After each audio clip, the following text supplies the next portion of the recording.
There you are, playing the PvP in your World War II shooter, and all of a sudden, you're a Nazi. Yes! Yes! You didn't ask for this. You didn't choose this. There you are, playing your modern shooter, and all of a sudden you're a terrorist. You didn't ask for this, you didn't choose this, and yet second verse, same as the first. There it is. I mean, that's literally the name of your side in the game.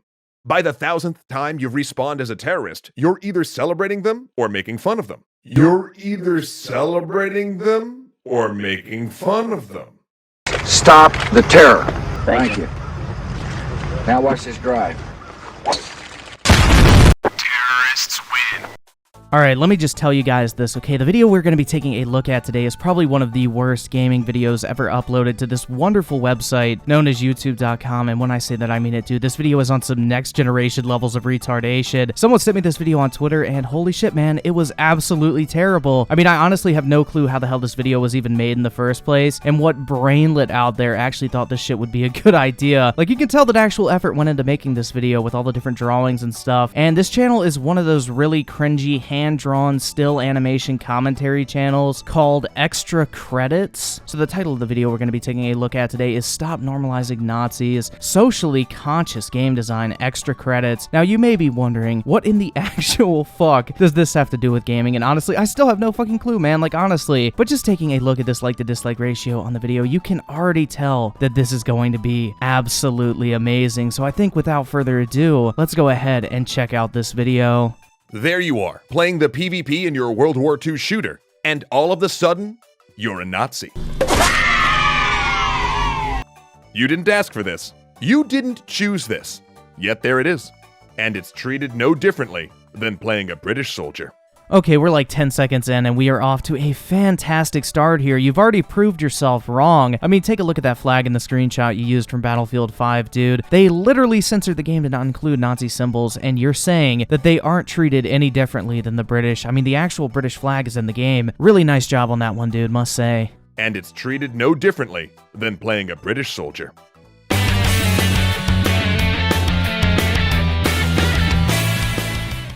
This is bad on so many levels. No one should ever have a random chance of fighting for the Nazis.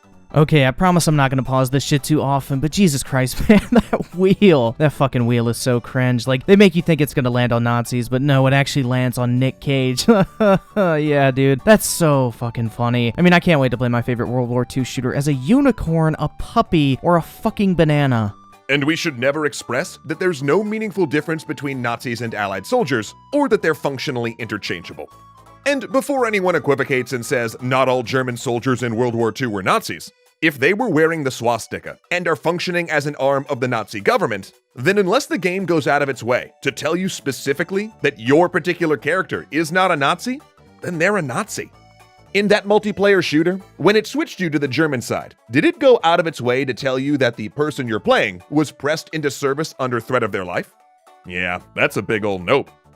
Yeah, I mean, I'm gonna go out on a limb here, dude, and I really just don't think anybody gives a shit about this while playing a multiplayer shooter, but you know, maybe it's just me. I'm not gonna speak for everybody in this situation, but dude, seriously, it's just a video game. It's really not that deep. Nobody playing a World War II multiplayer game is even wondering whether or not the generic soldiers that they're mowing down were forced into the military or not, because it literally makes no difference. It has no impact on the experience whatsoever, and to be completely honest, dude, half the time I don't even keep track of what side I'm on while playing online, except maybe if I want to use a certain weapon or whatever. You seem really desperate, though, to start some bullshit controversy that literally no one except yourselves care about. I mean, honestly, dude, is the ad revenue, like, low or something right now, or your views lower than they used to be? I mean, I understand, dude, we all go through hard times, but don't post this cringe. Oh, and on a similar note, let's please stop forcing people to play as terrorists as well. Well, fuck me, dude. First I can't play as a Nazi, and now I can't even play as a terrorist? There you are, playing your modern shooter, and all of a sudden you're a terrorist. You didn't ask for this, you didn't choose this, and yet second verse, same as the first. There it is. I mean, that's literally the name of your side in the game. Oh my god, guys, I have to play as a terrorist at CSGO? I guess it's only a matter of time now until I join ISIS.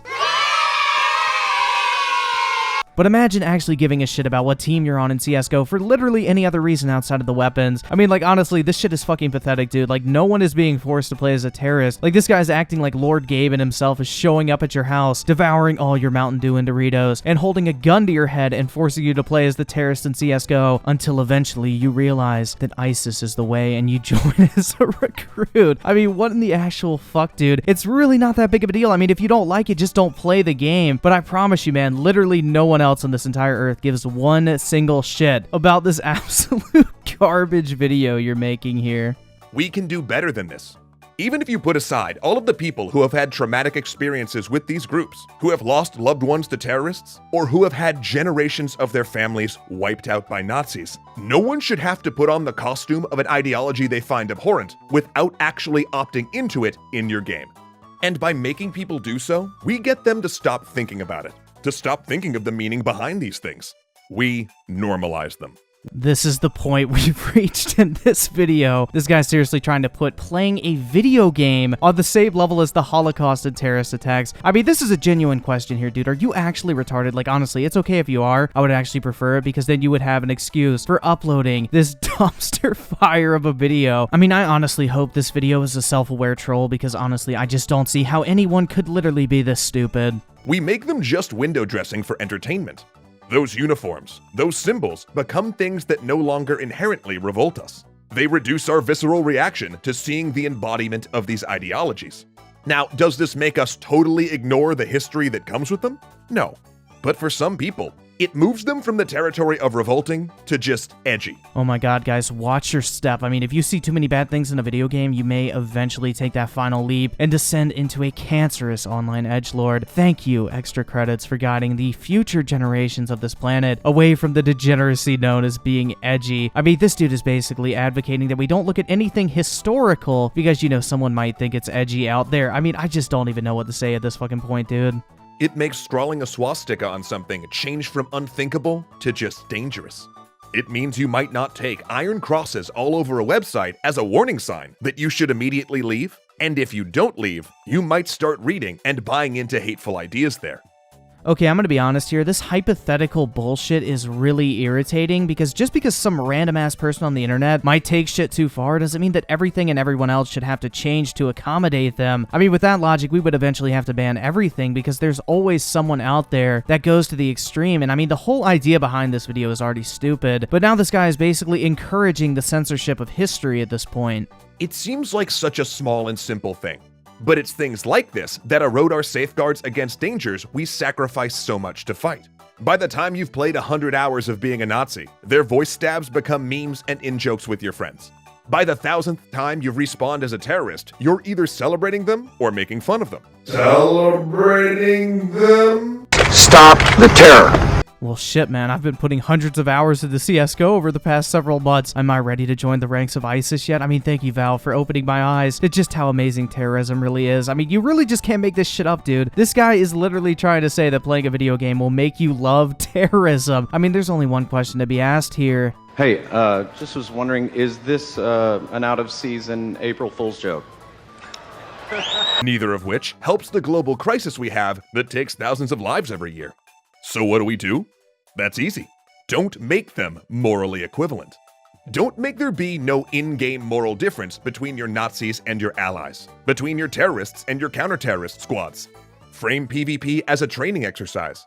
Yeah, I didn't realize that multiplayer shooters had anything to do with morality. I mean, the whole point of those games is to literally go in and kill as many people as humanly possible. So I don't really know what the fuck you're expecting here. But then you show this picture of what multiplayer should look like, and it's really fucking cringe, bro. Like, this guy's legit wearing a pink pussy hat with a water gun and a Nerf vest on. I just don't even know, dude. But if that's the type of game you want to go play like Splatoon or some Nintendo game, okay? Don't ruin games for the rest of us. Or simply take one of your non-odious sides and recolor them so that it's red versus blue, rather than Axis versus Allies. A good example of a game that does this is Rainbow Six Siege. All of your bomb diffusion and hostage rescue multiplayer with no normalizing terrorists. In fact, by having all of the characters as counter-terrorists training for a possible threat, it highlights how real and present of a threat that is. Yeah, again, dude, I'm gonna go out on a limb here and say that probably most people don't give a shit about that, to be honest. It's really not that deep, dude. No one is playing Rainbow Six Siege and is suddenly like, oh my god, terrorism is bad. The only thing that Rainbow Six Siege does is makes people toxic as fuck, dude. Look here! Look, listen! Appearing offline does not fucking stop it. So stop giving fucking advice you know nothing about.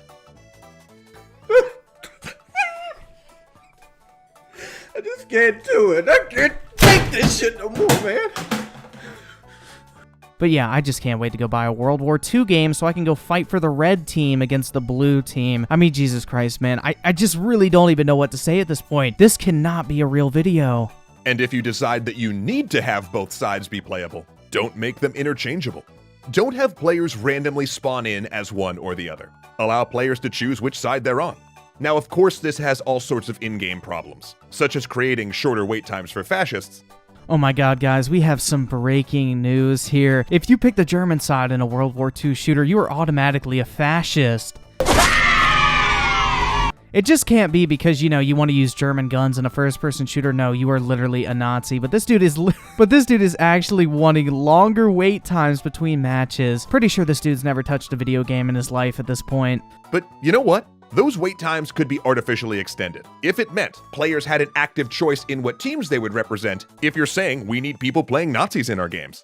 So yeah, let's artificially increase wait times in multiplayer games because people definitely buy games to sit in a lobby. Yeah, this dude has probably never played a multiplayer game in his entire life if he is asking for longer wait times in between matches. I mean, you really just can't make this shit up, dude. This next part coming up, though, is very cancerous, so I'm gonna go ahead and speed it up to spare you the brain cells. And if you're going to say, but we need it for historical reasons, then your game better actually be historical. You can't really just hide behind the fact you called your desert map El Alamein and say, but it's historical. If that were the case, you need your PvP to at least represent real historical events and be a realistic take on those battles. Once you make both sides balanced, it's also no longer historical. And you can't really say that you need Nazis anymore for historical accuracy. Oh, and once you let players get cool weapons that weren't actually at that particular battleground, it's also no longer historically accurate. And you can't declare that your game will suffer if you don't put players in the jackboots of the Third Reich. And once your map is something carefully designed to have good gameplay by a team in a room in San Francisco or LA, and it's not a faithful reconstruction of the actual places the historical events occurred in, you can no longer say we need to have players take up arms in service of terror or hate. Oh my god, here we go. It's the same retarded-ass argument that all the EA shills used for Battlefield 5, and honestly, it's just as retarded now. No one wants a one-to-one historically accurate portrayal in a historic shooter. We just want the experience to be believable enough to be fun and immersive. I mean, that's it, dude. I mean, if you're so uncomfortable with the possibility of playing as a certain side in a multiplayer shooter, just don't buy the fucking game, dude. Like, it's really not that hard. Dude, I just really can't understand how you cannot grasp the idea that there is a distinguishable difference between a fucking video game and real life. And look, we're not saying we can't have games about World War II or about terrorism. We're not even saying we shouldn't make games where you play as a Nazi or a terrorist. No, dude, that's exactly what you've said this entire video. But what we are saying is that the fact that you're playing as a Nazi or a terrorist in a game has to mean something. And it can't just be a skin. It can't be something that a game randomly drops you into. And really, if we are saying anything in this episode, it's this. I'm gonna be honest with you. I'm kind of retarded. Games can do better. And in this particular case, it's not even that hard to do better. And it's no more costly to do better.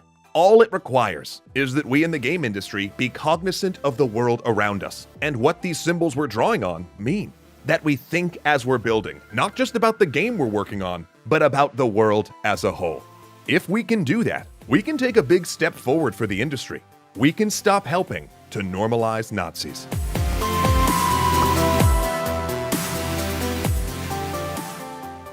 Holy shit, man. Thank God we're done with that video. But I guess the main takeaway here is that if you play CSGO, Call of Duty, Battlefield 5, or any other multiplayer shooter out there, you might as well just go ahead and call yourself a Nazi, dude. But this video was honestly so trash, man. And it's nice to see them getting flamed in the comments section, and especially that like to dislike ratio, because this is easily one of the worst videos I've ever seen in terms of gaming-related content on YouTube. But with that said, guys, that does it for this video today. Big thank you to Germa2, Kaboom, Weathersem, Nicholas Miracle, and Sonic Cyborg for joining the channel and for the extra support. I really do appreciate it. Also, if you guys have any recommendations for videos or something, just at me on Twitter or whatever. It's been dry as fuck recently, so finding interesting video topics has been a real struggle. So if you see anything funny, interesting, or whatever, and you want me to make a video on it, let me know on Twitter, or you can like post it in a comment or whatever. But yeah, with that said, guys, I want to thank you all so much as always for taking the time out of your day to check out the video and for all the recent support as well. And I will catch you guys next time.